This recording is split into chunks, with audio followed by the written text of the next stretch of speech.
Hey, it's Sam from Hanko Trade, and in this video I'm going to show you how to actually open up trades within the chart itself. So very simple. We're just going to open up a Euro US dollar chart. So I'm right clicking the Euro US dollar, click open chart. I'm going to make it a 5-minute chart, like so.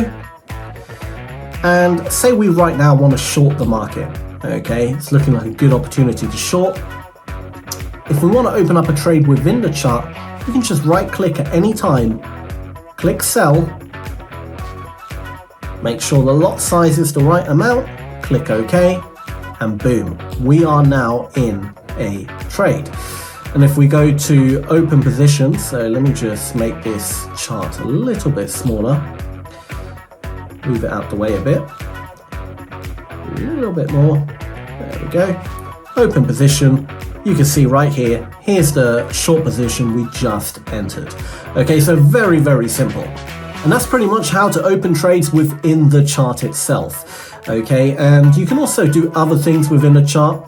What we can also do, if you actually want to see your entry, right? So we just go to chart settings, make sure to click display, and tick show open positions. Click apply, and you can see exactly where we sold the market, okay, right here. So essentially all we're looking then is for it to cross below that line and we're in profit. Okay, so very simple, makes it a bit more easier when you can actually see the open positions as well. But that's pretty much it. That's how to open up a trade